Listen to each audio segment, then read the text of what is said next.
Welcome to the Holyrood Sources podcast. Today we're focusing on energy. Is relying on more fossil fuel imports from overseas bad or good for our environment?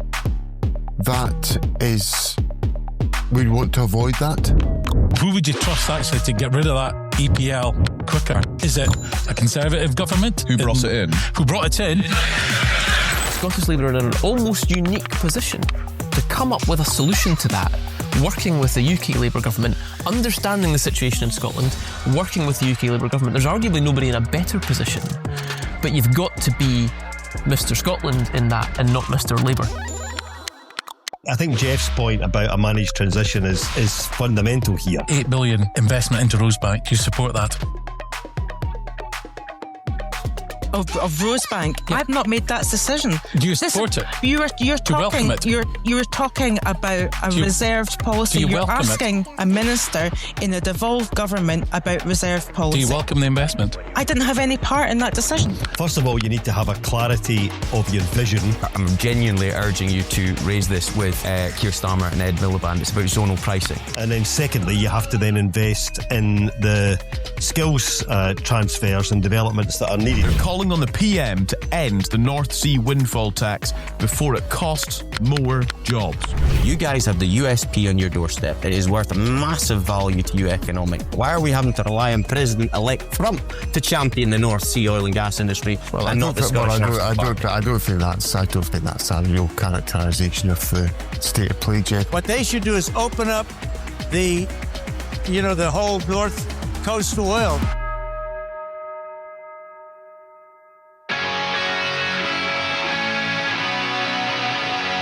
This is Holyrood Sources Live. Please welcome Calum Macdonald, Jeff Aberdeen and Andy McKeever.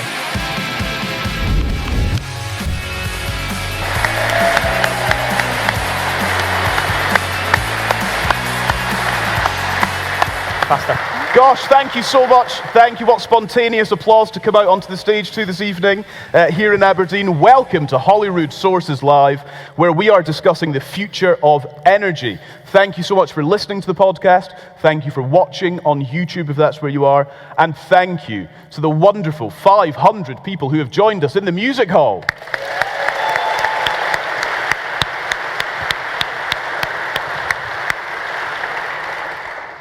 Thank you also to our sponsor for this evening, Shepherd and Wedderburn. Visit shepwed.com to find out how the power of legal expertise can support your energy sector ambitions.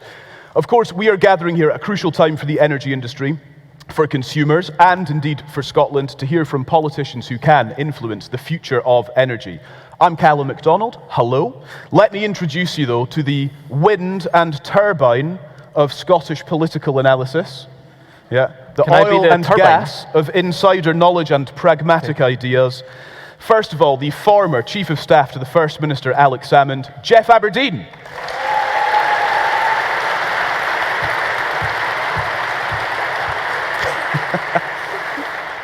And the former Director of Communications for the Scottish Conservatives, Andy McKeever. Mine was bigger. Aberdeen. Wind, turbine. I'm going for gas. And turbine. Fine. No, I'm going to go for oil and turbine. You can go gas and wind. It's fine. Now, fundamentally, of course, we are a politics podcast, so we're here to discuss the politics and policy making of energy this evening. With that in mind, I know lots of you will be technically minded here in the audience this evening. And we will get into the technicalities, but we will also be exploring what this means for us, for all of us, in reality and in the future from here. Around 200,000 people are employed by the UK energy sector today. Just under half of those jobs are in Scotland. 45,000 of them are in this area, in the Aberdeen area, where we are sitting right now. Less, though, than 10% work for so-called oil giants. Actually, the majority of the supply chain is made up of small and medium-sized enterprises and the blue-collar workers that really are the power behind the industry in all of this. Communities are trying to work out and prepare for what the transition means for them, and also make sure it doesn't simply happen to them. That's crucial too. So tonight we will hear from Scotland's Deputy First Minister, the UK Government's Energy Minister, and a former Secretary of State for Energy who is now shadowing that role. Andy, let's start with you. The politicians' report card on this as we sit here today? Are they getting it right or wrong, and to what extent? I'll start with a crowd pleaser by saying I think they might be getting it slightly wrong. No, look, in all seriousness, I think you'd have to be overly optimistic to feel that either the UK government or the Scottish government now or over the last few years have got this right. I mean, that's clearly not the case. If we look at this logically, we've got, global GDP is 3% and it's going to be that for a long time. The global population is going to rise another couple of billion in the next 30 or 40 years. Even if there was enough renewable energy, we don't have a scale storage solution for it. So you bring all these things together, and there's an inevitability of using fossil fuels for a very long time to come, and we're no different from that. We're very lucky because we're one of the few countries in the world that's actually got fossil fuels and renewables at the same time. And so it's curious that we're not quite getting this right. So, I mean, I think our choice is not between using fossil fuels or renewables, it's a choice between using our own fossil fuels or somebody else's.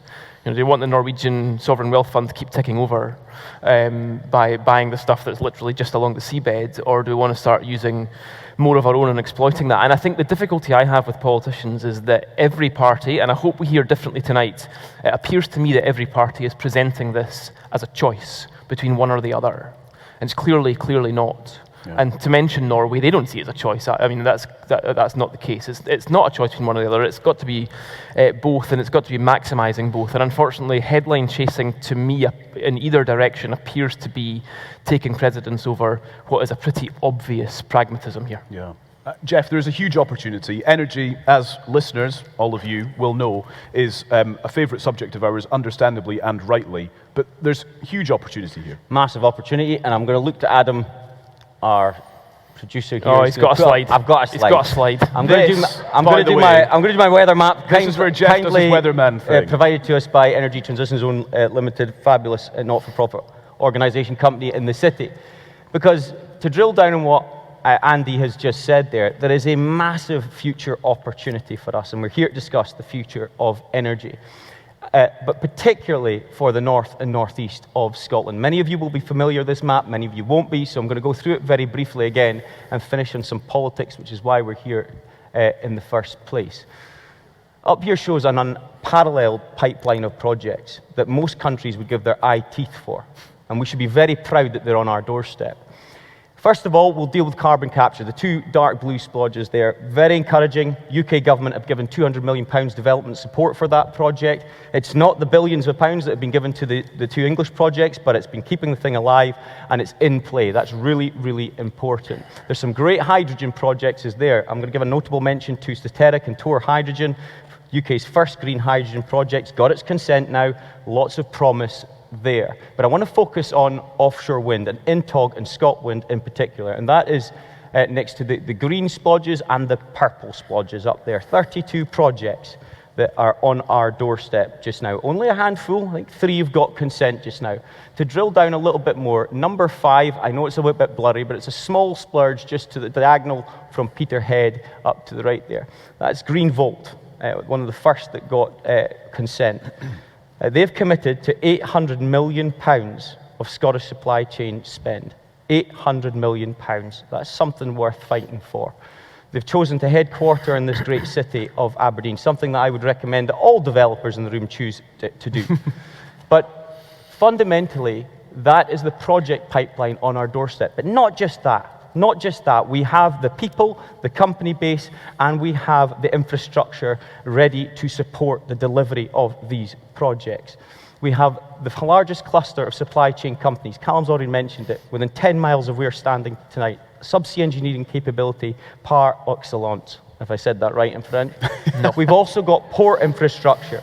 Aberdeen South Harbour, £420 million. At the time, it was the largest marine port infrastructure development anywhere in the UK. Peterhead, Fraserburgh, really ambitious projects. Montrose, we've got Ardersier, I was up there 2 weeks ago with Haventus. Unbelievable scale what they're doing, ready to accommodate offshore renewables. Cromarty, Nig, this is fantastic stuff that we're doing, and I do pay credit to both governments for investing in that. But here's the problem. Here's the problem. If we can go our next slide, caller. That is the problem. The Reform Party are winning. They're winning in every poll since the English local elections in May. And they're winning by quite a distance just now. Their vote is sticky. And it ain't moving just now. We've got an election in 2029. We're a year into the new Labour government. In 2 years' time, if these polls don't change, wind investors are going to leave. They're going to say, bugger this. Why are they going to leave? Because Richard Tice, the deputy leader of Reform UK, said as follows. He wrote to each offshore wind developer and solar developer, and basically said they would end their access to clean energy subsidies if it won power. They would, quote, strike down all contracts signed under AR7. That's allocation round 7. That's where they get their subsidies from. In 2 years' time, if this doesn't change, all of those projects are for naught. And what's the relevance of having an SNP, Labour and Tory politician with us tonight? Because they're fighting on the extremes, and politics is won in the centre ground. The Reform Party are net zero nonsense. We ain't doing any of this renewables. Drill, baby, drill.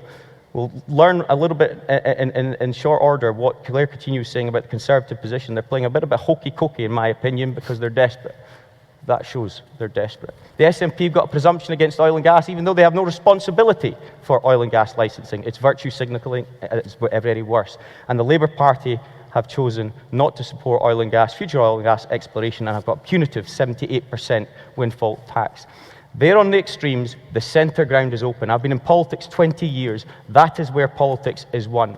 That is where politics is won. If one of these parties would just recognise that, we can have an and. The offshore renewables, oil and gas, and a prosperous future, and energy security, and national security, and economic security. That's worth fighting for, and I hope the politicians deliver that tonight.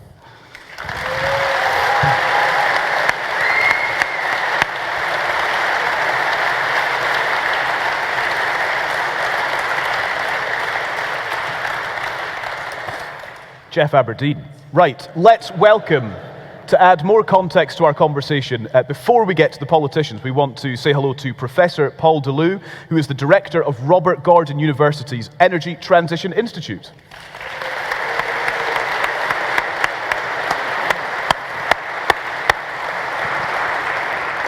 Paul, great to see you. Thank you so much for being here. Right, Labour then have been in power at Westminster for a little over a year. The SNP have been in charge at Holyrood for about 20 years at this point. Are we witnessing coherent, deliberate policy to benefit this country when it comes to energy? What, in your view, is the current trajectory? So the answer is not yet. There's a massive prize out there if we get it right. We put a report out called Striking the Balance, which we published 2 months ago. And it's really clear, if we go full industrial strategy, go Norway style on oil and gas, we do the clean power targets the government set out, we do all the activity, we can get 40% more jobs. Great outcome for the supply chain, great outcome for the workforce, great outcome for places like Aberdeen and the region. However, that's not where we're heading. At the moment, we see oil and gas declining, investor confidence not being there, and we see kind of delays in particularly wind and the kind of some of the cluster developments. And we're currently heading closer to a 20% decline in supply chain and workforce. So price is 40% to get it right, 20% is where the trajectory we're on. So massive amount to play for, but it will require clear policy, investor confidence, and long-term sustainability so that people know they can invest, the jobs are there, supply chain can get on with it, and we basically have a better energy future for the country. Give us a sense, Paul, of how time critical this is, because we've talked about energy loads on the podcast. We did an energy special here in Aberdeen, like 18 months ago, at the start of last year as well. It feels like we've been having similar conversations for some time. So where are we at in the timeline of this? Yeah, my job is partly to cheer people up, but this is a hard message, so be ready for it.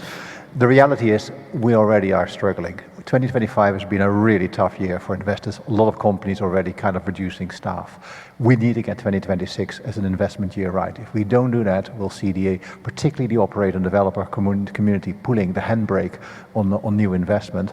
But the consequences is it goes into the supply chain. Only 10%, as you said earlier, work for the developer and the supply chain, for the developer and the operator community. Most of our jobs are in the supply chain. This is the window to get the confidence right for next year. If we get it, we get the jobs, we get the supply chain, we get the outcome we want. That's not where we're heading. Who's getting it right, Paul. In your experience, internationally, who's getting it right? Who should we be trying to emulate? Actually, we don't need to look that far away. I think the Nordic countries are probably the one where the shining example. I think what Norway is doing is extraordinarily good policy, very consistent. UK had 5 tax changes in the last 3-4 years. I mean, I don't know any other country in the world who's gone that route.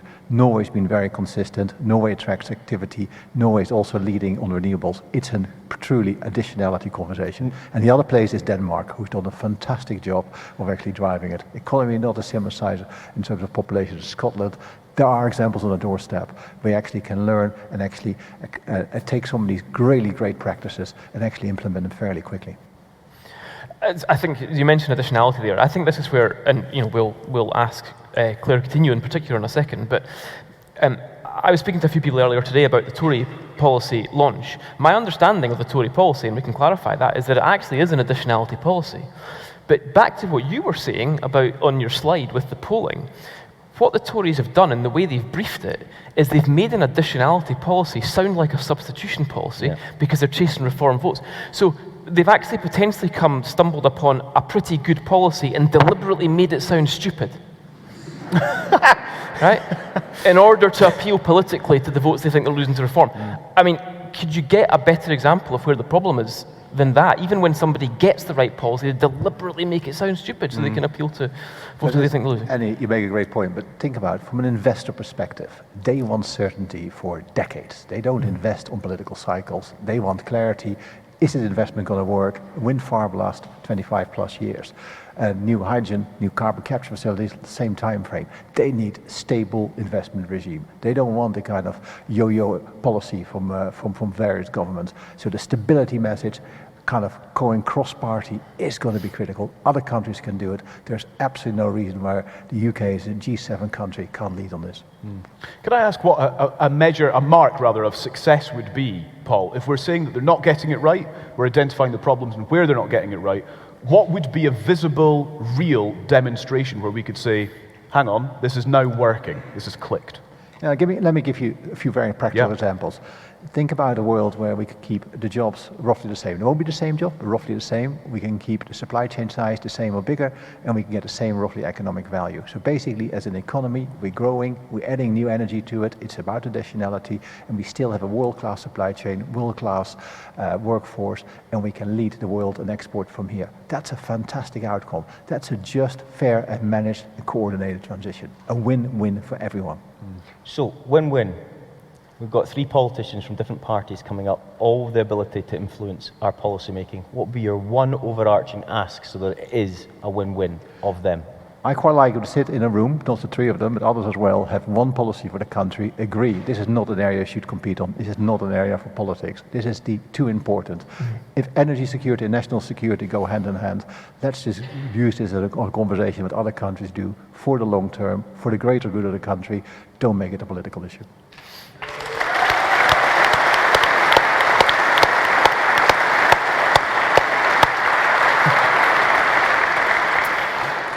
Paul, thank you very much. That is exactly what we need, and it's great to see you. Great pleasure. Paul Deleu. Thank you.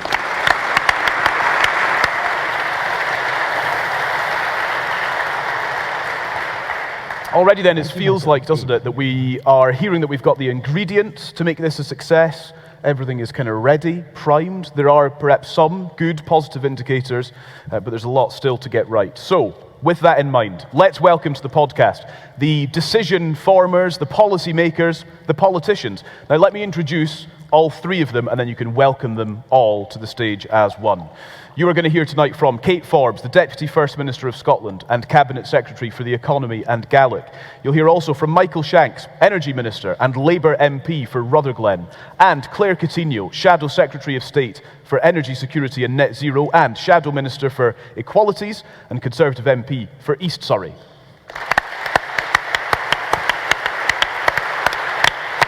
Can we get up? Probably. Hi. Hello, welcome. Have a seat. Well, I'm going to shake their hands. Just go there. Nice to see you. Great to see you. Oh, I'll do this too. Gosh, Come on. put this coffee table here. It's lovely, it's fine. Let's not worry about it. Good, thank you all so much for being here. Actually, have the three of you ever appeared like this together before? I wondered. No. Yeah. And this is my first time Anything meeting Claire. could happen. We haven't met, yeah. Lovely. Well, unique. You're witnessing history. Welcome. Actually, I want to start here, Deputy First Minister, with you, actually, if I may. Mr. Shanks told us on this podcast not long ago that the two of you have quite regular conversations and actually quite a decent working relationship, and the journalist in me just feels I need to give you the right of reply. Yeah. Well, we were just talking actually before coming on stage that the thing that I most admire about Michael is that he shares my perspective on getting stuff done. So I imagine the conversation will move on to policy and rhetoric and all the rest of it, but actually what I think the public want is to see politicians getting stuff done. And when he and I are in a room dealing with an issue, he leaves with an action, I leave with an action, we both deliver, and stuff gets done. So I want to pay credit to him for the work he has done over the last year in getting stuff done. Wow. And for the avoidance of doubt, Calum, that feeling is entirely mutual, as I said to... for not God's just because we're on the stage, as I said to Kate earlier. And that's got that bit out of the way in the first day. Right, well... We should have got Farage on. I know. He's scared of Scotland. Boring. Right.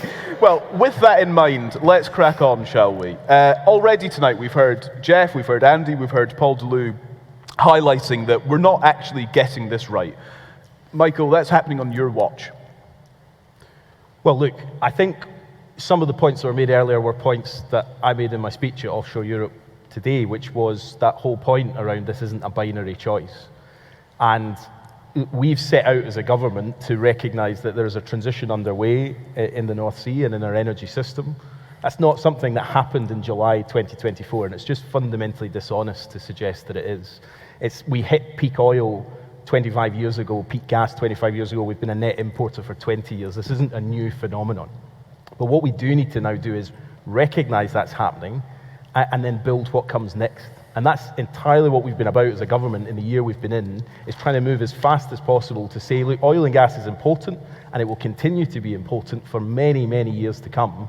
But so too is building all that other stuff that was in Jeff's TED Talk, the offshore wind, the hydrogen, the CCUS. All of that's critical because the supply chain is so transferable, and we've got a window to get this right. And one of the things Paul Deleu always tells me about every time I see him is this Goldilocks zone, which if we can get it right, we avoid the gap. We transition from oil and gas into something else without losing that critical supply chain that we've got here that we should be hugely proud of. But to pretend that we can just sort of have this fantasy of saying, well, let's just keep going with oil and gas and actually reject the alternatives and talk down the alternatives is actually where we get to a situation where we've got no future in any credible sense for the North Sea. And we don't believe that. We should be proud of the past 50 years here, but we should be really optimistic about the future as well. Now, we've not got the job done, and you'll push me on this, and absolutely rightly. We've been in for a year. There's a hell of a lot more to do, but I think we're on the right path, and we just need to move even faster to, as Kate said, get stuff done. Claire Coutinho, there's an argument, isn't there, quite a perhaps straightforward one, to suggest that this started on your watch. This idea that we're not there, we're not in the right place. This was under the Conservatives of the past number of years. What would you say to that? So I was in Cabinet for that last year of the Conservative government, and when I look back on the EPL, when it came in 2022, there was quite a few countries across Europe that were doing that. There was obviously a huge amount of pressure within government because of energy bills going up and the war, so having a windfall tax made sense. In my mind, the extension that we had, particularly that third one, was the wrong thing to do. And actually, when you go into opposition, part of your job is to scrutinise the government and hold them to account, and me and Michael have had many exchanges over the dispatch box. Part of it is also look at yourself and realise where you went wrong. And I think we extended too many times. However, that being said, there were things that we were doing to support the oil and gas industry, and in my time I took some difficult decisions in terms of I backed Rosebank in the face of complete opposition of every other party in Parliament. And I was mandating to protect licenses because I could see that the Labour Party had this policy, which I think has been incredibly damaging, to ban licences and to further change those tax regimes to make the oil and gas industry shut down faster than it needs to. And my belief is that an industry, if it has to transition, can do so on its own terms. What I really dislike is a government telling an industry that it has to transition, that it's had enough, that it's in decline. That is not a job for government, in my view. It's a job for business. Okay.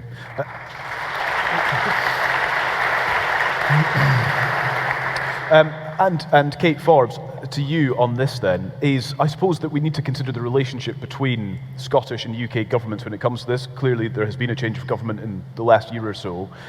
Is the trajectory now better than it was a year ago? I think the trajectory right now is at a really difficult time where if we don't act to provide greater certainty right now, we start to lose the momentum of the last few years.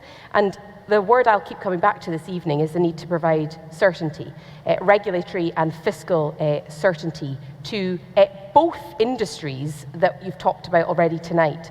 And the key for me is that having provided quite ambitious targets in and around ScotWind, I mean, let's go back for a teeny-weeny little bit of history. When we did the leasing round, we were anticipating about 8 gigawatts of bids for the leasing round on ScotWind. We received 25, and at that point had a decision to make as to whether to meet that ambition head-on or to stick with the more conservative figure of 8. We went with 25, which is actually the only reason Jeff had that big graph up behind us and the number of projects that are in the pipeline. So that point around providing long-term certainty has attracted the investment, has kick-started the development, but right now to move on to the next stage, they need consenting. They need to get the right grid connection at the right time. They need to get through all the other hurdles which you're well aware of.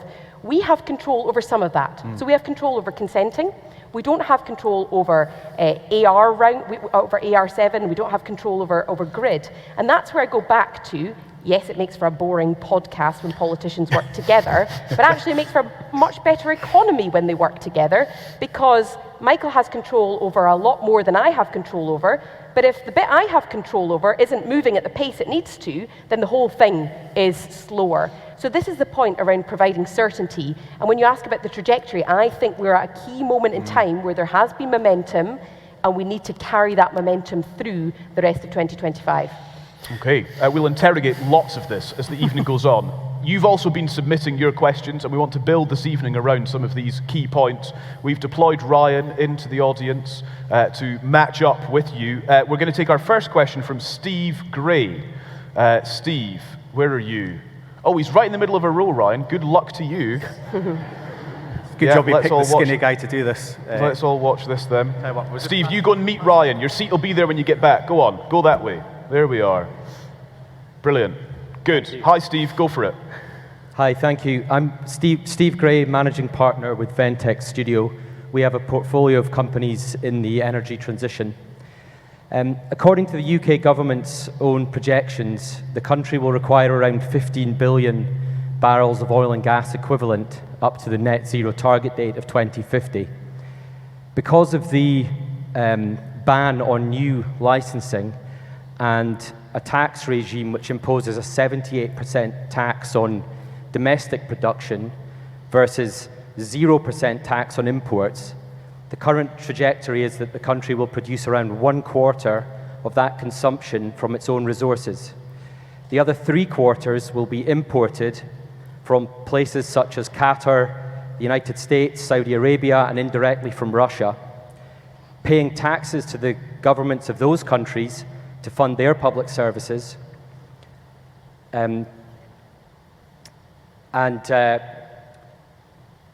I guess the point is they're paying taxes at home. There's no revenue generated from importing here. Is that what you're getting at? Apologies. And also employing no workers in the UK. And my question then to the guests is this. Would you agree with me, firstly, that the UK, so long as it requires oil and gas, should license the domestic production? And secondly, that the oil and gas tax regime, which was designed decades ago in an entirely different environment, should be scrapped and replaced with the simplicity and clarity of our existing corporation tax system, which would encourage investment, badly needed economic growth, and reduce the UK's carbon footprint during the transition to net zero. Steve, thank you very much. Good question. Michael Shanks, would you rather import oil indirectly from Russia, or would you rather license it here? Well,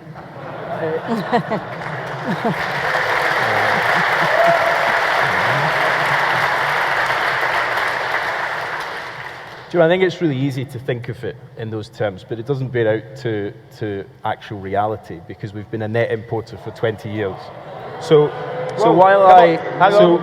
I'm just going to jump in at that point. We're respectful on this podcast. You can disagree, but do it kindly. Thank you. So, look, I get this argument, and we've consulted and we've confirmed that the EPL will end, and we've consulted on what that future regime should be. Now, it's not for me to announce, even on a podcast as important as this. It's for the Chancellor at a future budget. But we have said that the EPL will come to an end. And we have not said that there will be no new oil and gas. We've said our position is there will be no new licenses to explore new fields. We consulted widely with industry on what that should look like, and we're going to come to a pragmatic answer on what that is. But licensing is actually not the entirety of this issue. Very, very few of the licenses that were issued in the last licensing round have ever led to extraction. So the other part of this is around consenting for other projects, and that's the decisions that we had to deal with the Supreme Court judgment on the unlawful decision that the previous government made, and we've put in place the regime so that projects can reapply. And they may result in new oil and gas projects. I absolutely can't say one way or the other. Apart from anything else, it's not my decision to make.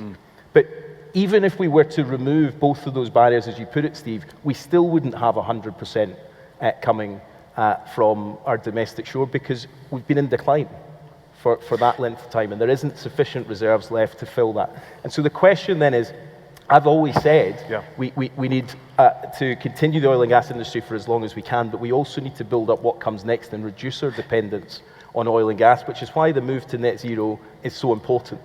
Because we will reduce our reliance on it. It will take time, of course it will, but that's the aim of moving to net zero as quickly as we can. Can I just check though, Michael, because I think it's a really important point to get complete clarity on. Is it your view that we will, whether it's from Russia or Norway or wherever, right, let's put that to one side where it's actually coming from just now. Is it your view that the outlook is that we will be importing oil and gas, specifically gas in this context, that we could, if we wanted to, produce ourselves? Whether it's consenting or anything else, is it your view that we are extracting all that we can, or do you think that we are deliberately leaving it in there and importing it instead? I think that's a really important piece of understanding to get. Well, yeah, but in terms of the consenting decisions, that's not for government to make. There's a body that looks at all the various assessments that we've put in place for those and decides whether they should continue or not. It's not an either or. And I also think we do need to look at this from what we've said, which is we want a scientific approach to it, to look seriously at how we steward the future of the North Sea, but it is a declining basin. And look, the bottom line with this is, as I said, we hit peak oil and gas 25 years ago. We've been declining since then. And that doesn't mean there's not many, many years, decades worth of oil and gas there that will continue to get out of projects that exist at the moment and potential projects in the future in already licensed fields. But I can't sit here and prejudge applications that haven't come before me. What I'm just trying to do is get to the bottom of the kind of person in the street argument, which in my view is not a stupid argument, where they're saying, okay, hold on, are we going to be importing fossil fuels instead of producing it ourselves as a political choice? And I think that's an important question to clarify, not just for you and Labour, for everybody actually, to be honest. Look, we are importing now. We have been for a very long time. That's going to, that's not going to change. I do think our domestic supply is important, not least because, as Steve pointed out, it generates a huge amount of revenue for the Treasury, which we spend on public services, but also, of course, employs a huge number of people in this city. But that is declining. And it's not something that's happened in the past year. It's been declining for 25 years. So I think the answer is here, look, I can't sit here and say, yes, every project that should come forward we should just say yes to, because that would negate the whole point of having a consenting process and assessments that are done arm's length from government. But you're saying every project that is coming forward you must say no to. We're not saying that at all. I mean, they're ending new licenses. But that's not the same as consenting. And what we had to respond to was the decision that your government made that ended up in the courts, which tied up these projects in legal action. Can I just take that on, if I might? I mean, two things. I think very clearly, if we're going to need oil and gas, and we can get it from here, we should get it from here. And the reason...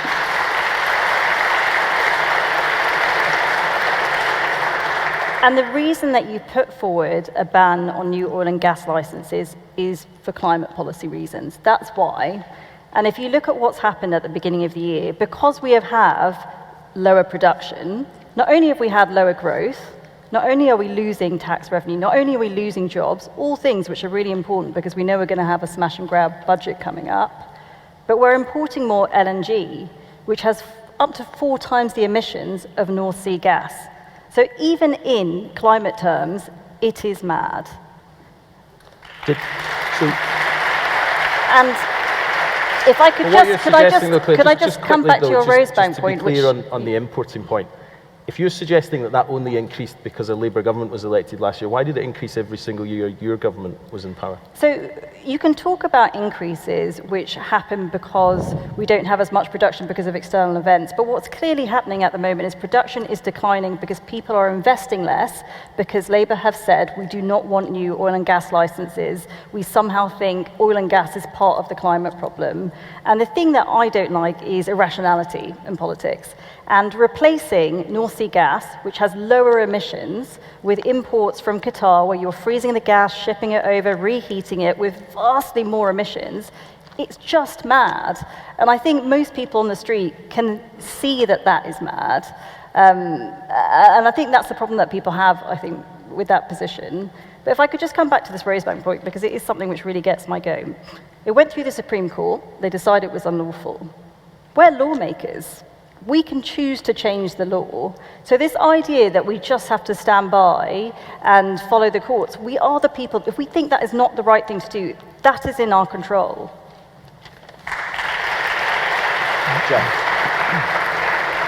Can I just, really good debate, and look, I do think it's important we are respectful in terms of our discourse here, but I find this so hugely frustrating. We talk about decline a lot here, Michael. The decline is because of policy, not geology, policy. And you must remember that, because across the sea, Norway is just about to record its record investment in oil and gas investments, $27 billion. They just had a discovery last week, they announced the discovery largest in a decade. They're choosing to pursue that discovery with that record investment. Here, we've just had a record low, ONS, government stats shows, ONS says that lowest record production on history. All the while, we've got a 78% tax rate because people aren't investing. Policy, not geology. Now, just two very, very quick points. I find it quite extraordinary. There's a contradiction at the heart of this. And Claire, you don't get off this too easily. You introduced the bloody thing. But I've made my decision to extend the energy profits levy. It's bringing in billions of pounds which go to fund public services. The Chancellor, up in St Fergus last month, she went on to say it's funding hospitals and schools. It does make me wonder, with this industry in such decline, is so important to funding public hospitals and schools all across the UK, given the tax receipts are so big. But here's the kicker. Office of Budget Responsibility, that's the independent forecaster that you all rely on for your forecasts, expects the EPL to raise $21.1 billion between 2023 and 2028 over the next 5 years. That's down from $65.7 billion. You've got a shortfall of $44.6 billion. No wonder Chancellor Reeves is now having to think about taxing everything out there out of existence, because you've got a $44 billion shortfall against your own figures. There is another way. You don't have to be so idealistic about this. And I'm looking at all of you here, and we'll get to the SNP in a second because I've got a lot to choose on there. But we've got the OEUK University of Aberdeen, RGU, the unions, the Friends of the Labour Party, the biggest supporters of the Labour Party, traditionally all saying we can find a better, more managed way that unlocks oil and gas in the meantime as part of a transition that enables all those great projects to happen. We just need a better fiscal regime and we need a better licensing regime. Will you take that into the autumn budget? Will you advise the Chancellor on what you're hearing from these people today and have a more pragmatic position? Well, look, on both those points, the Chancellor has been here, the Exchequer Secretary's been here, the Secretary of State's been here, I'm here a lot, and we hear those points, and they do feed in. And look, that led to the pragmatic decision in last year's budget on allowances, for example, which was what the industry was calling for more than anything else. We did the consultation on the Energy Profits Levy, we listened to all of that. I can't announce tax policy here, but that has been all of that feedback was taken really seriously by James Murray when he spent a lot of time here listening to industry, and it will come to an end. And we'll put in place a tax regime that gives certainty and confidence for the long term so that investment decisions can be made. But we can't discount the fact that tax is important for funding public services. Now, it goes back to the point I was making earlier on about why domestic production is important, because it does generate that tax revenue. I'm not ashamed to say that. But what we want to get to is a point where that tax revenue is predictable, the tax rate is predictable, and crucially that it's long term. As I frequently hear people comment on the Norwegian tax, which the overall tax rate isn't massively different, but the confidence is there around the peaks and troughs. Now, the other point you raised... Sorry, can I just pull you up on that, though, because I get fed up with this Norway comparison. Chancellor Reeve said it the other day, it's just the same headline rate. The Norway government writes a cheque for 78% of the exploration costs. It's a much more stable regime. And hey, guess what? They haven't changed their fiscal regime 5 times in 3 years, thanks to the Conservatives. And that's exactly the point I Labour was making, which is we create a fiscal regime through whatever let's follows stop making the Energy Profits Levy, false equivalence, so that there is that confidence for the long term, so that people make investment decisions. But just to come back quickly to the licensing position, in every conversation that I have with some of our major oil producers in this country, yes, they have a view that they want a pragmatic approach to the position that we took in our manifesto about exploration and new fields. But what they never say is that we're going to get back to the days of frontier exploration. And so I think the answer to some of this is... But nobody's suggesting that. Well, but that's what I'm saying. So what we want to do and what we consulted on was the serious question about how we implement no new licenses to explore new fields, and we'll come to a pragmatic conclusion on that when we publish the response.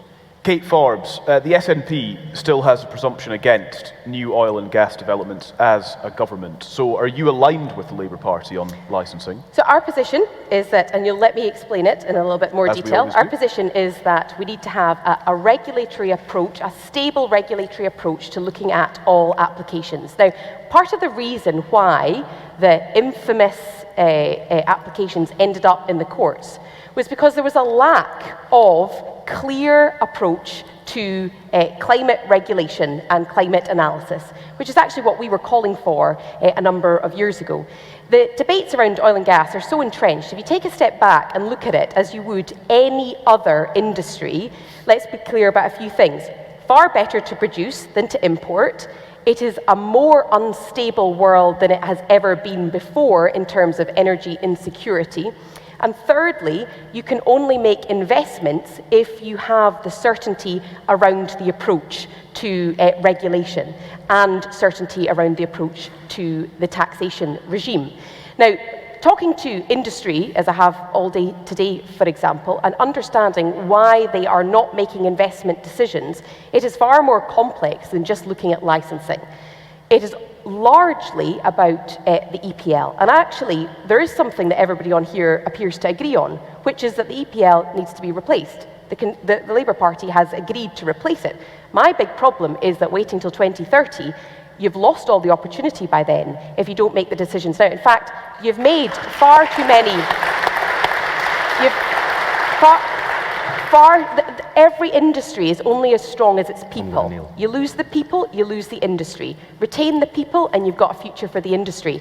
And the reason that most companies have cited when making the decisions to make people redundant publicly, it's the Energy Profits Levy.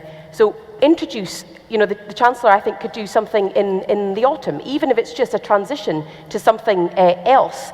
But make the change now, because people are being made redundant right now. So, okay. Very much welcome that, what you've just said, and I think it's very fair. You all do agree on the end of the EPL. It's more a question of timing, and timing is so crucial given that we're in this crucial phase of our transition. But that doesn't negate the fact that your government has a presumption against oil and gas. Now, that was introduced, and I know, 31 months ago in your strategy. 31 months, and we still not have your final strategy. You talked about policy stability, regulatory stability. 31 months, and we still haven't got your strategy. That's appalling. 31 months is a long time. In that 31 months, sorry, keep Please going. finish. No. In that 31 months, how many consultations have we had about reform to energy markets and various different elements to do with energy? How much uncertainty has there been?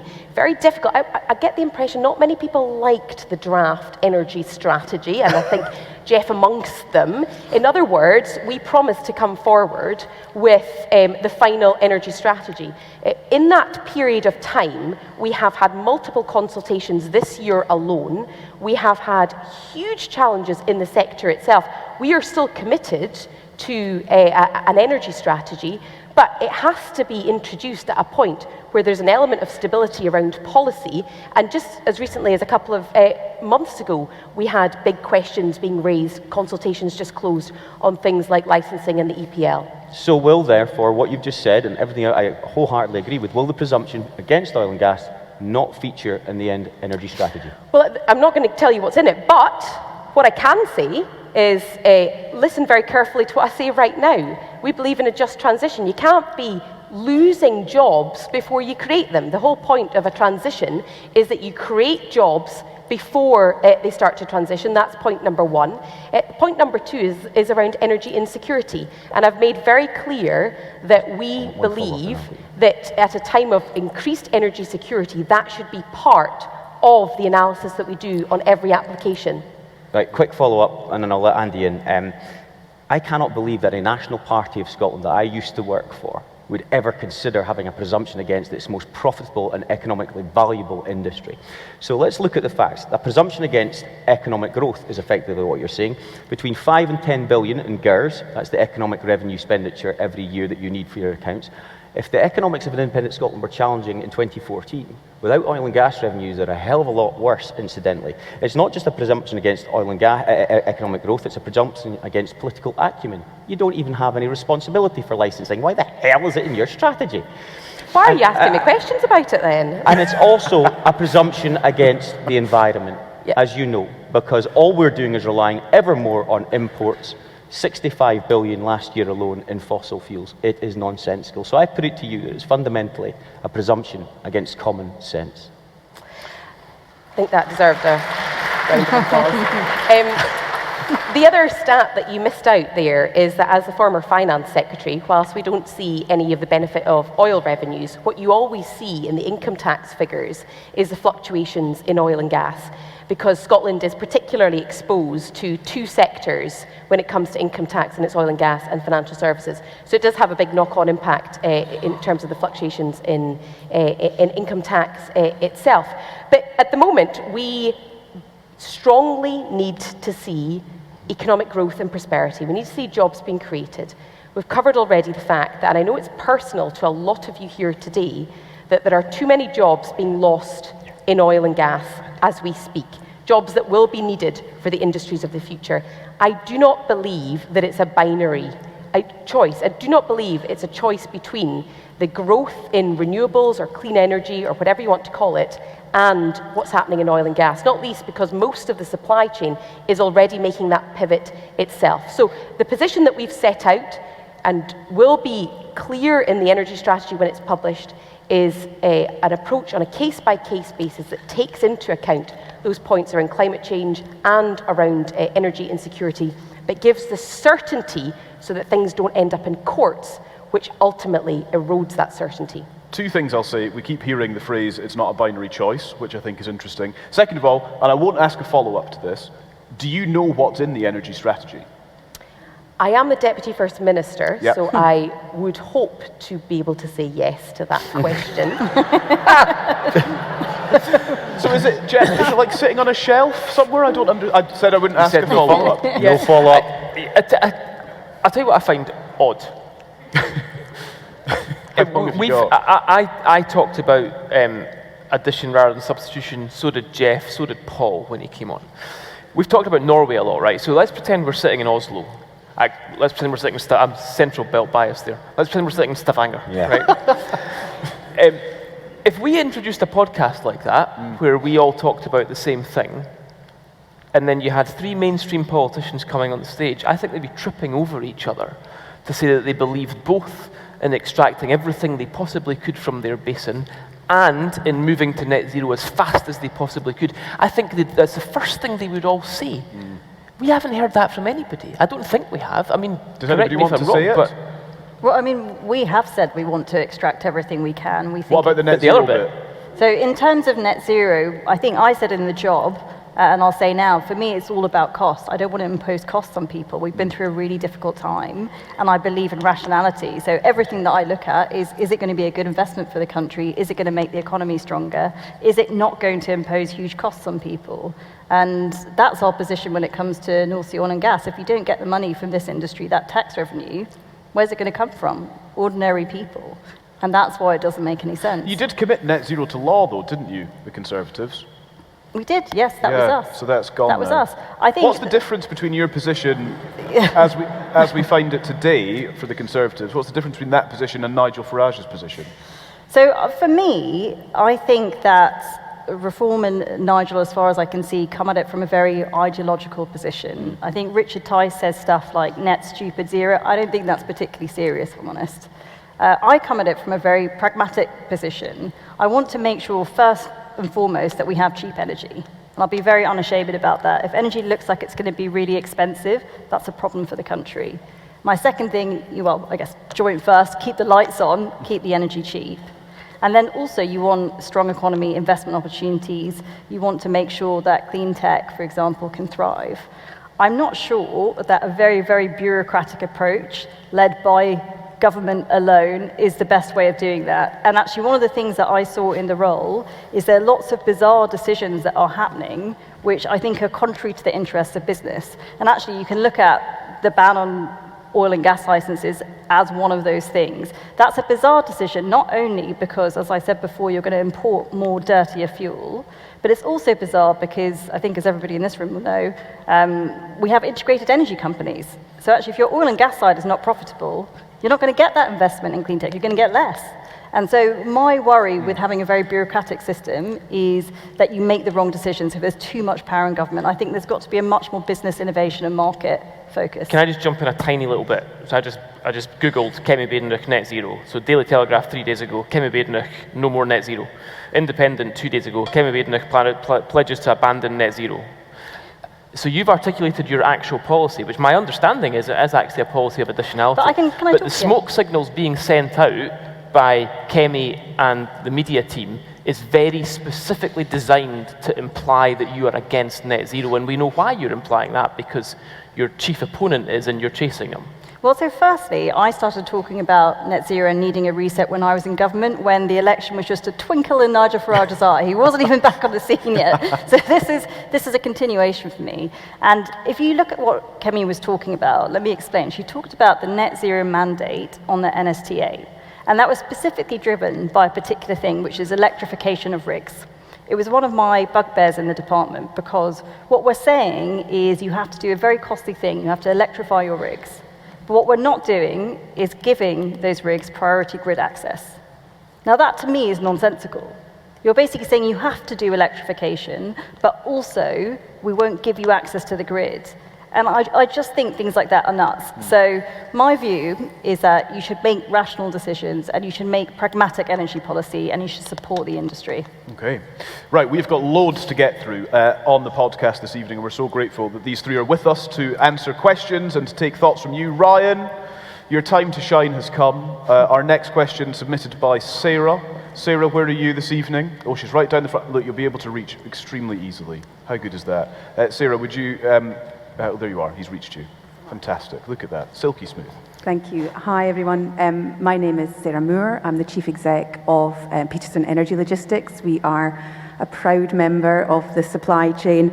And I was sitting here just thinking, I remember a time when we used to speak about exports. and everything is now all about imports. We used to export our incredible talent all over the world. We've got a really transient workforce, and you'd be able to walk into any energy hub all over the world and you'd hear an Aberdonian accent. But today it's different.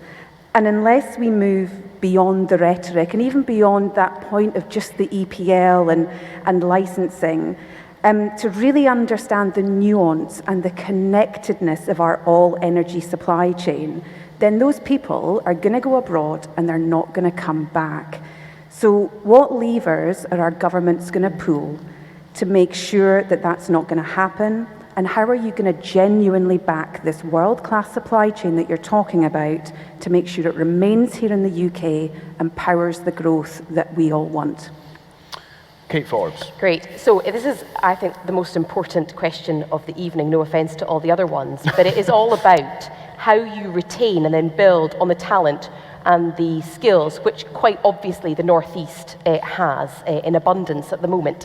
And I think there's a number of points I would make. The first is don't lose it. So that I refer you back to my earlier comments about what is currently jeopardising those investment decisions, which is therefore jeopardising the jobs. Secondly, investors and businesses need that long-term certainty. You need to know what is not just your current order book, but what is coming next, particularly for the supply chain. And you can only do that if you have as much certainty as possible in terms of government targets, both in and around the transition, but also in and around the current energy mix. But my last point is that for the transition, some of this feels very pioneering, very new, very novel, and therefore quite risky. And I think government does have a greater role than ever before in going in and trying to de-risk some of the opportunities. So as a supply chain that's maybe doing a bit of oil and gas work, but is looking to move into the renewables space, the only order books you're going to get is from developers that have some certainty. And whilst they're going through that process of consenting and so on, that is limited. So how can government step in with some guarantees where it's appropriate? How can we provide the upfront funding and investment for some of the infrastructure required, particularly in and around ports and harbours, whether that's the one you didn't mention earlier, Jeff, was Kishorn, of course, as well. Yeah. Kishorn, Ardersier, I've been in the last few weeks to Eyemouth and Fraserburgh, who incidentally talk about the opportunities for them as being the means for reversing depopulation. They don't talk about it just in terms of energy targets. They talk about it as a lease of life for their town, for jobs for their kids so that they don't leave. They talk about it in very social terms. So I think there's an opportunity there for us to step in, provide some guarantees, underwrite, de-risk things with public-private investments in order to get the work to the supply chain, because you know the developers have greater confidence. Publish the strategy. I've written down. Michael Shanks. I don't think you need to publish a strategy for that. Michael Shanks. You promised no follow-ups. That's the fourth. It wasn't a question. We talked a bit about this earlier today, actually. I think this is the most important question, because something about 90% of the jobs in this industry are in the supply chains. And the transferability of those supply chains to other technologies is really good if we can get the conditions right. And to answer the question from earlier that I didn't get back onto, that's why having an ambitious plan, looking at how we deliver on net zero and on all the technologies and innovation that comes with that is so important. The supply chain is critical to that. And it's not a cost, it's a huge way of how we deliver investment right across the country. I'll give you one example of this.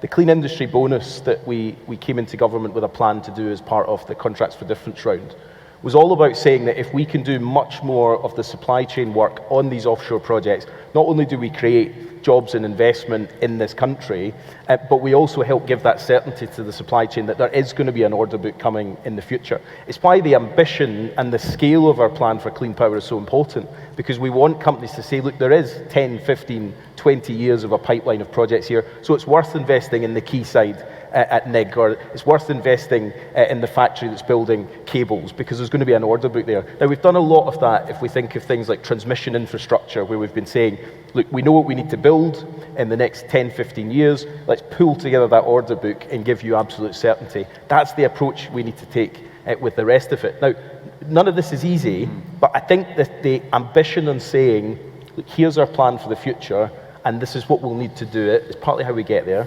Other part is around looking at skills and making sure that people can transfer into those jobs as well. And one of the pieces of work that we did early on, the Scottish Government, the UK Government and industry, was around the skills passport. Now, it's not all-encompassing yet, but the principle of it is right, is that if you've got a skill set in oil and gas and you're going to do basically the same job in renewables, you should be able to transfer across to that job without having to go through a whole 15 rounds of paperwork and requalification and things. That's part of what we need to do. And so my point earlier on about licensing and the EPL is not to discount those, but there's 100, 200, 1,000 other actions underneath there that we need to work on at the same time to make this transition work. We'll get to Jeff in a sec. Claire Coutinho first. Well, look, I think we need to act now. I think jobs are going now, specialist equipment is going now, big companies are making their investment decisions now to invest elsewhere. So I think you need to scrap the EPL, you need to end the ban on licenses. I think you need to lift some of the mandates through the NSTA which are making businesses unprofitable. And we need to understand this is an integrated energy system and you can't have one without the other. Jeff. Yeah, I mean, this is all about, again, this issue of timing, you know, and we keep getting back to this, and we're putting a noose around our own neck by accelerating all this too fast. And frankly, all those projects that I talked about earlier, all those projects, those offshore wind projects, I applaud both of you governments, I do, for trying to unlock this. Genuinely, Michael, it's been fantastic to see the commitment from the UK government. There's not a gram of steel in the North Sea yet, not a gram of steel, and jobs are going now. We're not getting the balance point right. We just aren't. I could list you literally thousands of jobs from different companies across this region alone that have gone from supply chain companies, not just oil and gas operators, that want to invest in renewables. We ain't getting this right. And if I can just make one very brief point, because I know we need to get on, but Sarah Moore asked that question. Peterson Logistics, operating in oil and gas for many years, now looking at opportunities in renewables. Can we all, you've all done it. The three of you tonight, you've talked about an offshore wind supply chain, you've talked about a hydrogen supply chain. There is an energy industry supply chain that wants to support all of it. Peterson is a case in point. Ocean Winds, UK's largest offshore wind operator and developer, relies on Balmoral Group to try and get its Moray East and Moray West projects up and running. We've got D20 in the crowd tonight. 40 years working offshore in the North Sea, using hydrogen projects just now. And we've got Whittaker's Engineering in the house tonight, a Stonehaven-based company. Doesn't employ anyone out with 50-mile radius. I don't know if that's against the law or not. I think it's fantastic. I've got Murray in trouble there. Let me just say, I'm certain it can't be. Supporting oil and gas just now around the world. And I go into, give me a tour of the factory the other day, and he's got this wonderful last factory. He says, this is what I want to put my investment in to try and diversify. Where's his money coming from? You guessed it. Oil and gas. There's one supply chain, guys, one energy industry, many sectors, one common cause. Come on, let's get behind this.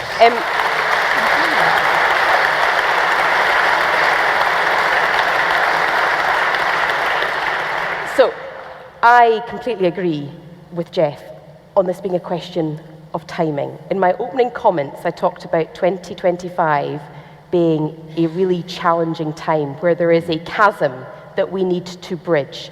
And there is no gram of steel in the northeast, but there is grams of steel currently being built at Kishorn entirely because of the decommissioning opportunities and the offshore wind opportunities.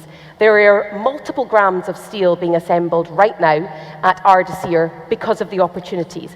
Port of Cromarty Firth, I could keep going, Port of Leith, and so on. They are all investing up front because of the opportunities. More than that, you've got Sumitomo, and the list goes on, of inward investors because of the opportunities.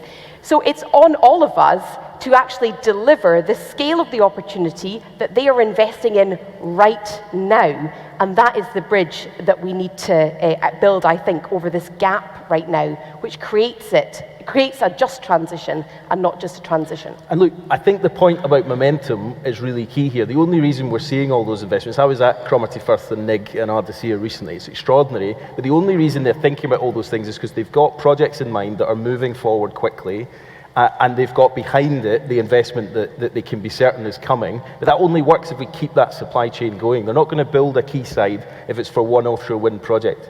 And so the confidence that this is a long-term decision that government's going to make, that's why we staked a claim on clean power by 2030, and we'll have to think beyond that as well. Electricity demand is going to double by 2050. This doesn't end in 2030. But it's why talking down that side of this answer to the solution, because you're right, this is about the oil and gas supply chain, doing oil and gas supply chain work, and decommissioning work, which I think is really important and can't keep moving to the right. That's a huge opportunity to deploy the supply chain and keep vessels and workforce here. But we also need to then rapidly increase what's coming on the other side. And what we don't need is the chilling effect that politicians talking down that industry does. Reform, but I have to say also, to hear Kimi Badenoch today talking down the importance of things like decarbonisation of platforms, which the industry itself have made extraordinary progress on. These things hold back projects like Greenvolt, which are really important to connect into those. So we need to talk up the potential from this. There's £40 billion of private investment going in every single year to make this happen. That goes right into the supply chains. Yes, it's not got steel in the ground everywhere right now. We're a year in. We've just published an industrial strategy. We've just announced £1 billion on supply chains. Okay. We've just set up GB Energy that's going to deliver investment in supply chains. These things do take time. I wish, and I think Kate and I were talking about this earlier, I wish I could sort of click my fingers and make things change immediately. It doesn't work like that. Yeah. But we have made huge progress, and I think the tone of what we're doing is what has led to companies coming here and saying, there's investment certainty, we'll build the factory here because the work will come. Claire Coutinho? I just keep going back to this question. When you say you can't change things overnight, you could end the party's position to have a ban on new licenses. That is a political choice. That doesn't take time. That doesn't take trying to coordinate people. That is just a political choice. And I think, considering what we are facing, both the fiscal situation in the country, which is worrying, I think Kate also mentioned geopolitics. It was in the last couple of days that China held a summit with North Korea, Russia, and Iran talking about a new world order. And yet here we are, the only country in the world shutting down an industry which so many other countries would kill to have. So I do think there are things that politicians could do now. And to be fair, I like Michael. I've been across him in the chamber many times, and usually the audience is the other way around. I'm the one that everybody disagrees with when we're down in Westminster. So this is a very odd experience. Come back to Aberdeen as much as you can. I'm going to move here. Just watch out for the stamp duty. And to be honest, I feel...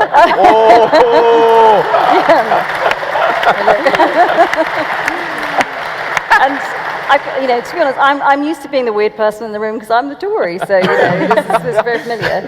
But I keep coming back to this point. Like, people talk about, we need to think about it, we need to work on it. Actually, this is something that's happening now. The landscape has changed since you originally made that pledge, and I think you can take it back and say, considering the fiscal environment, considering geopolitics, considering what it's doing to jobs, considering what it's going to do to bills, considering what it's going to do to emissions, because we're going to import more gas with higher emissions, this is just the wrong thing to do. Can I ask one thing, though? Because even if I was to accept that was going to turn around everything, is it your view as a party that we simply carry on with oil and gas forever and that there is no decline ever in the future, and therefore we shouldn't be doing any of the investment in the clean power that we're also investing in? Because this isn't one or the other. So this is my view. We should be doing both. This is my view.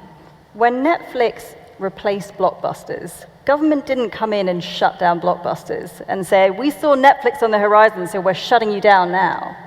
That's my view. So the industry... But in that scenario, what you are doing as a party is saying, we don't believe in Netflix, so don't come here, don't make your investment in the UK. I mean, that's to extend your metaphor. That's what you're saying. You're against that investment in the new technology that's coming. I think that's unfair. I think what we're allowed to ask questions about is prices. What you've done, and actually I shouldn't say you, what Ed's done, is he has said, I will pay any prices in the next couple of years because I've come up with this mad target that nobody else in the world has to meet decarbonisation by 2030. No other country has that. And so essentially what we're going to have is these next couple of years where cost of capital is high. So just to explain the whole picture, inflation is higher, food prices are higher, that's driven up the interest rates and the cost of capital, which means that's the most expensive years to buy offshore wind. That's what's happening. And these are the 2 years you're going to have bumper rounds. And yes, I question that because I care about cheap energy. And I also think that it's going to be the worst enemy of the wind industry because the public care about cheap energy and they care about us doing this in the right way. We will come to consider consumers and communities before the end of the podcast. Stay with us, keep listening, press subscribe if you're listening and watching on YouTube. Thank you very much for being with us. Right, Ryan, time for you to run. We've had another question, and this is from Kate Miller. Where's Kate? There she is, look at that. You'll note that Ryan doesn't like to jog or run. Not in a hurry, are we? He fears not the time of night. And we're passing it along, and it's a great relay. Right, off you go, Kate. Thanks very much. Hi there, Kate Miller from Ocean Winds. So there's been a lot of discussion tonight on the issues facing the oil and gas industry, and I want to switch this to an issue faced by the offshore wind industry. For projects in the north of Scotland, TNUoS charges are set to have climbed 400% over forecasted levels by 2030.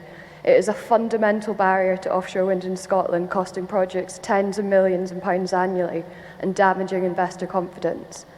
Ofgem are shortly going to decide on a measure, CPM 432 to be specific, to improve security factor, which would limit this damage caused by TNUoS charges by slowing the cost increase.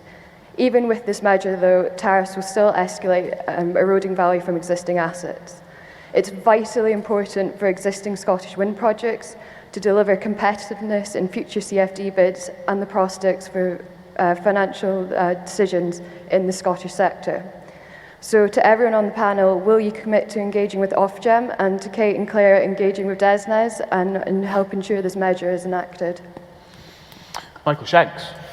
Well, look, we came into government with a series of measures being consulted on for I think the past 2 or 3 years, I can't remember, on the review of electricity markets. We think that was an important piece of work, and we continued the work that the previous government had done because our electricity market has fundamentally shifted since some of that was put in place. Where the previous government had got to was essentially to boil that down to two options, to zonal pricing or to reform of national pricing. We reviewed that case in detail. Scotland's actually a really good example of both sides of the argument on zonal pricing because there's an investment cost, but there also Scotland would have had cheaper electricity under it if we could have kept up the investment in building the infrastructure that delivers that cheaper electricity. And we came to the view that the reforms to national pricing was the right way to go because we would have had more than a decade of uncertainty under zonal pricing at a really critical juncture.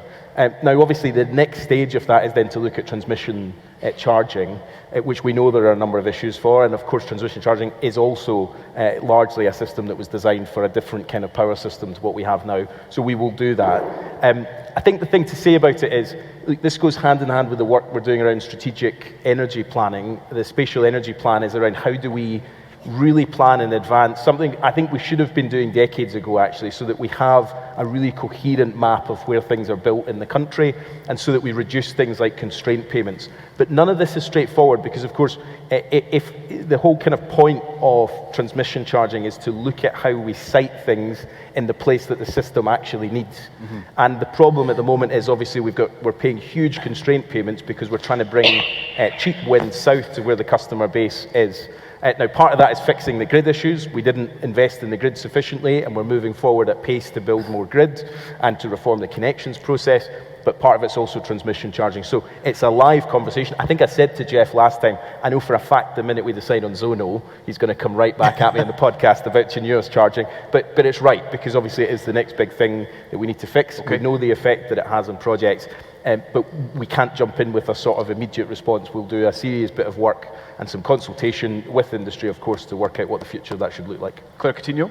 So I'm really supportive of the grid. I think when I started the job, my first 3 months looking at everything, I said, I've got 99 problems, they're all the grid. And the work that we did with Nick Windsor and the grid review, I've actually never seen a report in government be signed off so quickly. One of the things I have sympathy for these guys who are still in government is the amount of time it often takes to make decisions. Even when you've decided as a minister, it often has to go around the houses, and I do have some sympathy with them. And we signed that off in a month, which is fast in Rapid. Government terms. because it is such an important issue for the country. If your industry, your homes, if people can't get the energy they need, again, economy, living standards, I think the thing we have to understand that maybe we lost in recent years is that energy is prosperity, access to energy is living standards, it's growth, and whether that is grid, oil and gas industry, whatever it might be, I think we need to have a really big reckoning in the country to recognise how important energy is to us. Kate Forbes. Really simple answer, absolutely yes. Very happy to engage in my work, engaging very intensively with different developers and investors in particularly offshore wind, because I think it needs the most support at the moment in terms of moving forward. It's highlighting what is currently stymieing progress. What is the greatest risk to that project proceeding? And more often than not, tenuous charging is cited as one of the biggest challenges and headaches. So certainty means more investment, and de-risking and reducing costs mean more investment and means more certainty in the thing moving forward. And I think that's the business that we all need to be engaged with in this very early stages of although I know from your perspective you've already got things that are whirling around, so slightly different. But for those that are still needing to get over the final FID stage, the maximum certainty, reducing costs and continuous charging is one route to doing that. Yeah, very quick point, because Michael referenced it, and I have to, I've given him a hard time tonight on certain things, but on zonal pricing, that was a difficult decision for his government to take in the face of suggestions, and it was just suggestions in my opinion, that it would reduce household bills. Zonal pricing would have cut the knees off our offshore wind industry before it got started, and they took that decision, so I do applaud that. But you're right, if that was the starter, transmission charging is the main course, and you need to get this right as well. And particularly, Kate, for projects in and around your constituency, and right, all those projects again that we saw against at the start of this podcast, 40%, the right policy could reduce costs this 40%. One final quick point here, just because I don't want to get too technical, but we're essentially asking developers to go into the AR7 funding round not knowing what their transmission charges are going to be. We've all talked about certainty on this podcast tonight. Surely we need to give them more certainty there so we can get this investment flowing, get these projects up and running as soon as possible. Well, it's frequently...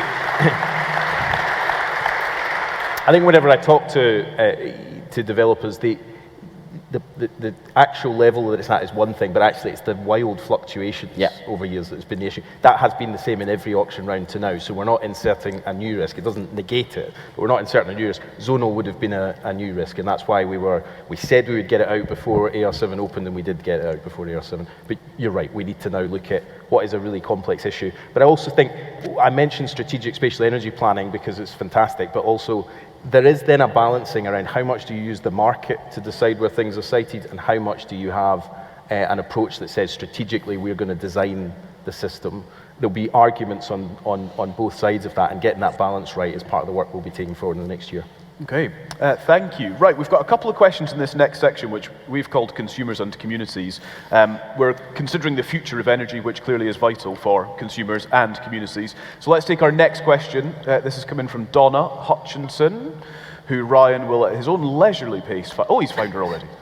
Guy alone. Donna, thank you for sending this in. What is your question? So Donna Hutchison, Chief Executive of a charity called Aberdeen Sardinians. So for some context, we're in charity in the city for the last nearly on 60 years dealing with societal challenges. Homeless, housing, poverty, violence, you name it, we're in amongst it. So we're seeing the impacts on the people of the city of the decisions being done to the city. We already have 1 in 7 households not working in Aberdeen, let alone the job losses that are currently happening now. So for me, it's about people and humanity, and I think we need to remember that as part of the conversation. The question I have is, we have 34% of Scottish households in fuel poverty, nearly 1 in 5 in extreme fuel poverty, and Aberdeen is ranking mid to high in vulnerability on fuel poverty, something we see daily. So can you explain, in layman's terms, what is actually going to bring down consumer energy bills, and crucially, when? Michael Shanks. Well, I think it's a really important question, and I think when I was asked to take on this job, one of the Prime Minister's key things was that every single minister in his government was to have a single focus on how we put more money into people's pockets, whatever your job was in government.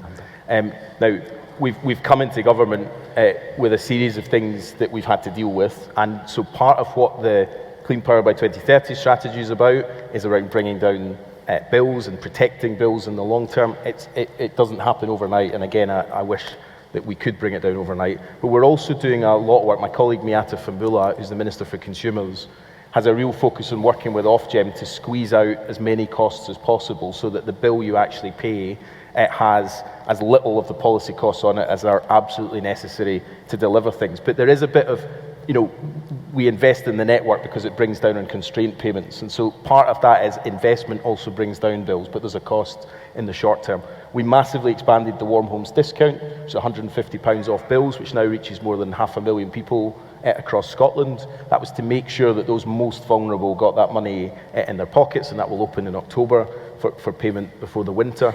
But the second part of your question, I think, is also critical, because as well as bringing down bills, we know that there are people spending far too much as a percent of their income on heating their homes because we have hugely inefficient homes. And that's why one of the centrepieces of the government's policy in the UK, but actually this has devolved in Scotland, was the Warm Homes Plan, was about recognising this country as a whole, and it's not just Scotland, the whole of the UK has some of the poorest housing stock in Europe, the most poorly insulated housing stock, and if we can improve that massively, we reduce the amount of money that people are spending on bills. Yeah. Now, that investment hasn't followed through in Scotland to be spent on that. In fact, I think the budget was cut for investing in those measures in Scotland, and I think that's a great shame because that has an impact on people's lives. The second thing I would just say on the broader point is that, look, there is wider work this government's doing around how we get those lowest paid people out of poverty. Raising the minimum wage was a significant commitment that we made because the lowest paid should have more money in their pockets. Work should pay,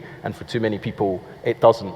The reforms we're making to employment rights, for example, is all about making people more secure in their job, ending the scandal of 0 hours contracts. These things are really important to people in the lowest paid jobs. We want to bring down bills so they're not spending as much on electricity and heating, but we also want to put more money in their pockets through raising wages and through terms and conditions. Just a couple of things that I have to put to you. Why did Ed Miliband say energy bills would be reduced by £300? That is something that is now being clung to. People want to see that happen, and it's not. Well, there was modelling that was done for the Labour Party before the election about if we implemented all of the policies in our manifesto, and it wasn't modelling done by the Labour Party, it was modelling done by external advisors who looked at all the data, that bills could come down by up to £300, but not within a year. Yeah. We're a year into this government. Yeah. And look, I don't want to keep repeating that point. The Ofgem cap is going up in October. We've gone through a long period, and there's a bit of amnesia in the Conservative Party, I think, at the moment about some of the decisions that were made in the past 14 years.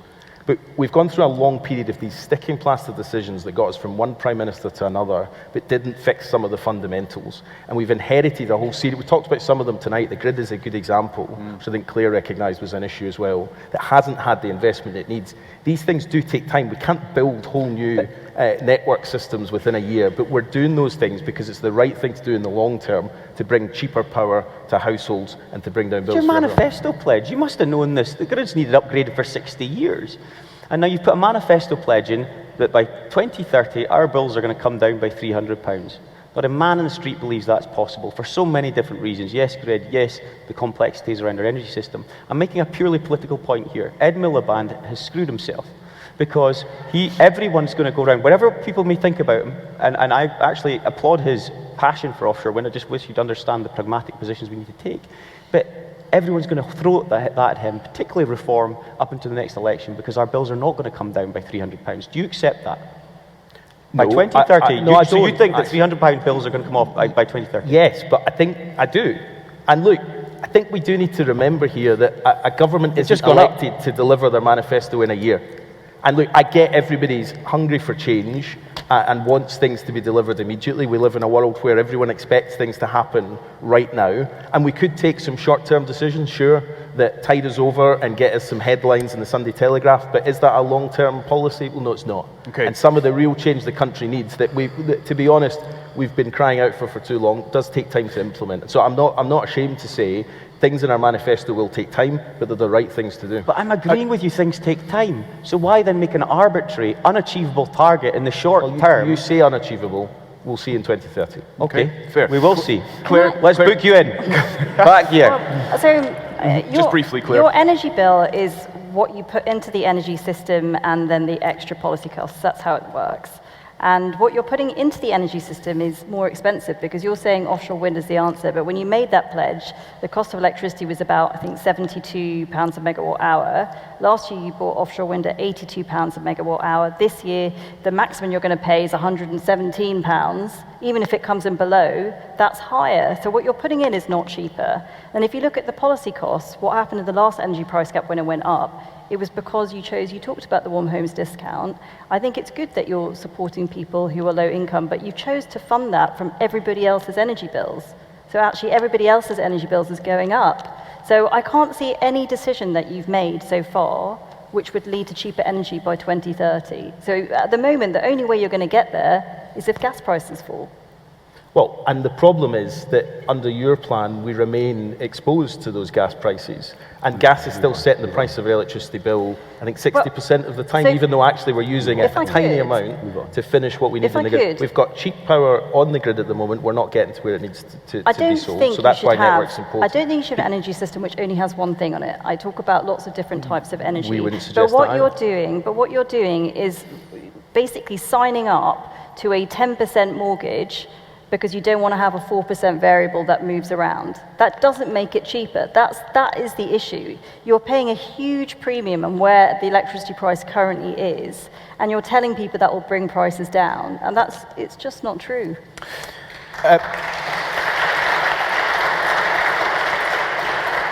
There's one more question we're going to get from the audience in just a sec, but just before we get there, Kate Forbes, I want to just remind you that on our podcast special on our island tour, when we were in Shetland, exactly, last October, you said then that high energy bills in the Highlands and Islands is the greatest injustice of our day. The Highlands and Islands report some of the highest energy bills in the country. We've heard about the situation in Aberdeen when it comes to fuel poverty as well. Can you talk to us about improvement since we spoke almost a year ago? Well, unfortunately, because you've quoted me, I can't use that line again, which was how I was going to start. So we've just talked for almost an hour about the great wealth that Scotland has. Wherever you stand in all of this debate, we've just talked about the fact that we have had 40 or 50 years of an asset that many countries would give their back teeth for in terms of oil and gas. We now have this great opportunity around offshore wind. And countless people, we heard the stats there, in some places as high as 40% of our community are classified as being in fuel poverty. In other words, they struggle to choose between spending money on warming their home up or on eating. I visited an elderly lady in Peebles, of all places, a few weeks ago, and she talked all winter last year, she barely put the heating on once. Now, somebody had invested in an opportunity there with a battery and solar and all the rest of it, and that's what we were talking about. But the point is that all of us here are talking about the great economic opportunities, and there's people out there that say for 50 years of oil and gas, I've still been poor, and with the big opportunities that government is talking about right now, I'm not seeing the benefit. And there's a big risk right now in terms of the wider public's engagement with the energy debate in whatever form it takes. I had 50 plus community councils at a gathering in the Highlands all talking about their anger at not seeing the benefit locally of our rich energy potential. And so it is the great injustice of our time. It requires fundamental reforms to the energy market. All of us have a stake in that because the future is dependent on taking the public with us. And I think it's an issue that we all share responsibility for delivering. There are areas that we can talk about on the margins. We've got our fuel insecurity fund to support low-income families. We've got initiatives around supporting people with energy efficiency around their homes. I know a lot of energy companies themselves are doing that work. But the fundamental reforms that are required are going to be challenging. Yep. And if it's not zonal, which on face value, people were really quite pleased about, but had big understandings about what it would mean for investment. If it's not going to be that, it has to be something fundamental, and we're really keen that the UK government finds a route forward to try and ensure that in an energy-rich nation like ours, we do not have high numbers of people in fuel poverty. Because the man on the street, to go back to the man on the street, doesn't understand it. It is utterly irrational, to use Claire's point, and it's something that we all need to fix. Andy, briefly? Just to come in on that, I like, by the way, how you think we're still going to be here in Holy Resources in 2030 for Michael to come on about his energy. There's a good optimism there from you. I don't want to lose the room this late in the podcast, but there's a big energy story and a big renewable energy story outside of the Northeast, and it isn't the same as the one that takes place inside of the Northeast, right? And particularly in rural and island communities where they're switching on the heating in September and it's not going back off until June, okay? And, you know, this is not working for them. In many cases, they're looking at the biggest electricity bills in the country, and they're not in the gas network in many cases, remember, as well, so it's even more expensive. Looking at the biggest electricity bills in the country on their table, and then looking out their window at the biggest wind farms in the country, and they are saying, there's nothing in this for me. Why should I be bothered about this? And much as we've talked about a lot of the macro issues in supply chains and all these very, very important things tonight, if we don't retain community consent, this journey all stops anyway. And this is not working for people just now at all. It really isn't. You know, they've got enough AstroTurf pitches, right? Community benefit doesn't work anymore for them.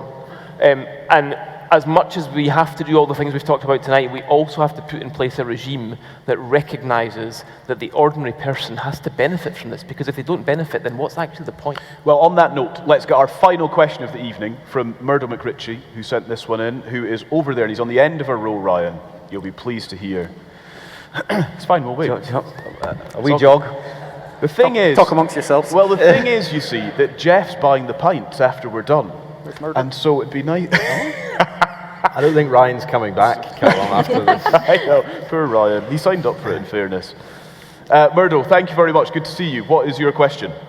Thanks, Calum, and good evening, panel. I find myself in a slightly curious position because I work in Aberdeen Monday to Friday in the oil and gas industry. I work for an oil and gas operator. We've got operations in the North Sea, West Africa, and North America, and I think a lot of the conversations today, I recognise a lot of the challenges within the industry, and I can see it from the flow of capital. It's not coming into the UK, it's going to the other places from an oil and gas point of view because of the very things we spoke about here tonight. However, that's not what my question's here to talk about. My kind of alter ego is that I live in the Western Isles during the weekend, so I travel here on a Sunday night and I go home on a Friday, and I live in a part of the island where it's owned by the community. And we are, like many parts in rural Scotland, we're going to see quite a significant impact from the energy transition and the amount of infrastructure that is required to support that, and as was mentioned earlier, to distribute the electricity south and to other places to market.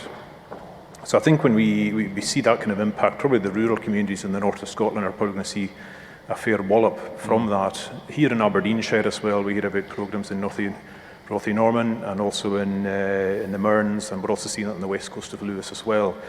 And that's a consequence of that as well. So there's opportunities and threats with that as well. So really what I've got two questions to ask, and I think the first one is really asking to get here what the plans would be, or what can the UK and the Scottish Government do to support communities with community benefit. We touched on that point, Andy was talking about that a few seconds ago.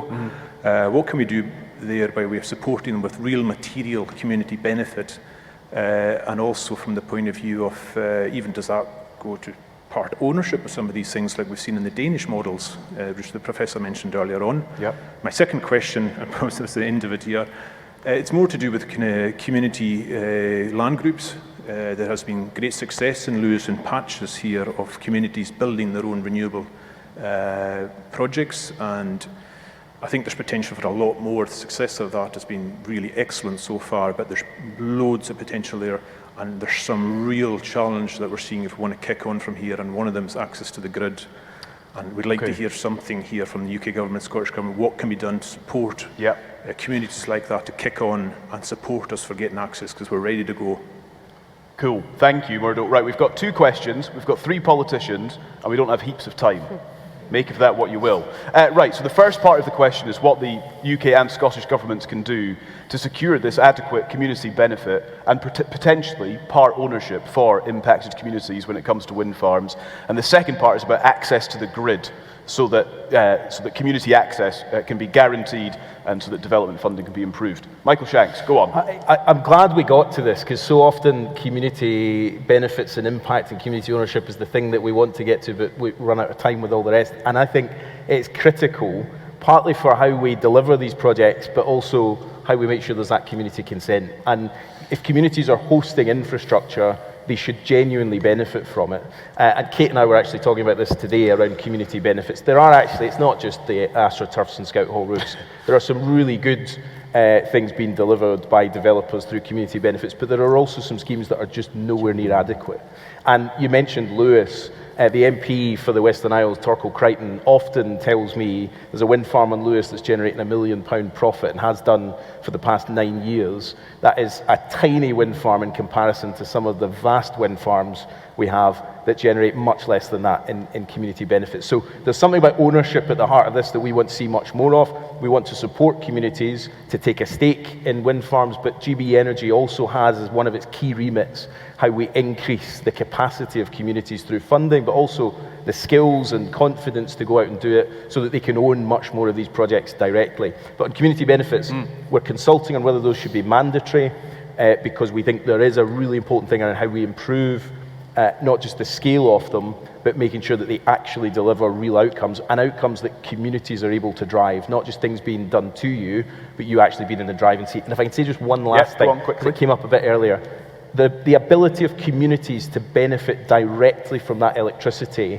is complex, but it's also something I think we should get right, so that you should be able to sell from that wind farm the cheaper electricity to the houses in the proximity of that wind farm. So you see this direct link between a wind turbine's gone up or a solar panel's been built, my bills have come down as a result. And that's difficult in terms of how the market works at the moment, but it's not impossible, and that's the work we're doing at the moment, is to try and make that happen. Okay, Claire Coutinho was nodding, I think, gently towards the end. Yes, so I actually agree with Michael on this one, and I think having people benefit from the infrastructure around them is a good thing. And I also really like ownership. So one of the things that I did before I was in politics was around regeneration. So I'd go to some of the most deprived areas and look at how either people could help them turn things around or how they were turning things around for themselves. And I went to a community on the edge of Bristol, which had been a real dumping ground. And they'd completely transformed the area by setting up a residents group, and one of the things they had was their own energy supply. They had their own wind turbine. So yes, I do think both ownership and benefits are really important. Yeah, and Kate Forbes. 1950s, 1960s, Tom Johnson tried to deliver lots of hydro schemes, lots and lots and lots of opposition. Through those schemes, some communities in the Highlands received electricity for the first time, long behind all of you in wonderful Aberdeen and North East. In the 70s, they also delivered lots of housing.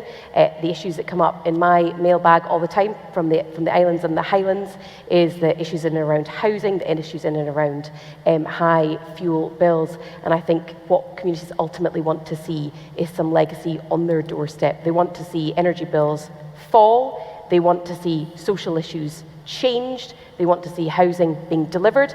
They also want to see well-paid, secure jobs, which comes from a prosperous economy, which comes from our energy industry flourishing. So you all want to, I think there's a bit of agreement between the three of you. Do you think policy reflects your determination that you've just spoken of? Well, there's a consultation that's live, which is quite exciting. I think the community benefit consultation was started by me, continued by you, and I think you agree with it. Well, so I think it... I think there is. Look at that. Look what we've done. Kate Forbes, Claire Coutinho, Michael Shanks, thank you all very, very much.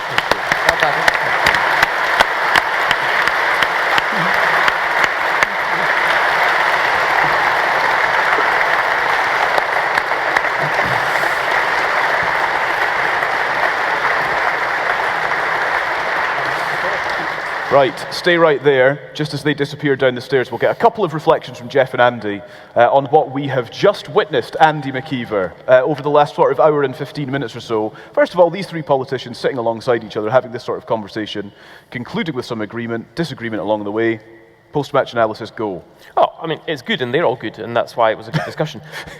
What I would still like, and I think we're closer to it, now than we probably have been in the past. But I would still like somebody to stand up and say, in this country, we've got it all and we want it all and we're going to take it all.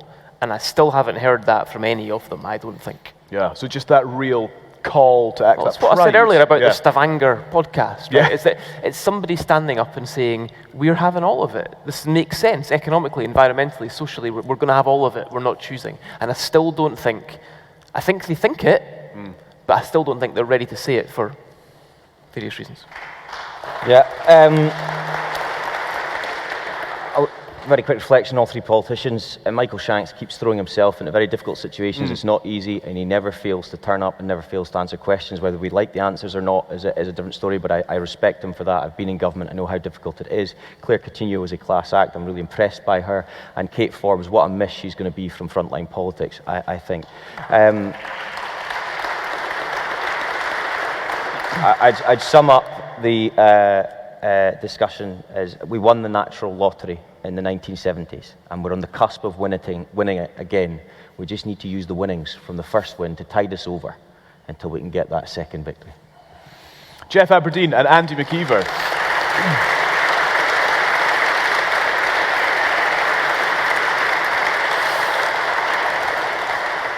There you are then, the future of energy, as you've heard from the politicians, as you've heard from the insiders, from Jeff and Andy as well. All that remains really is to thank you so much for coming and for taking part this evening, for submitting questions, for asking questions, for challenging the politicians, and hopefully hearing something that I think should be maybe glimmers of optimism, hopefully. I think that's important in this discussion, to maintain the belief that actually this can be done right. Our thanks to the Aberdeen and Grampian Chamber of Commerce for asking us to be here. We love talking about energy on the podcast as it is. To do it in this sort of format is extra special for us. So thank you to them, thank you to you, subscribe to the podcast, and get home safe. Thank you very much.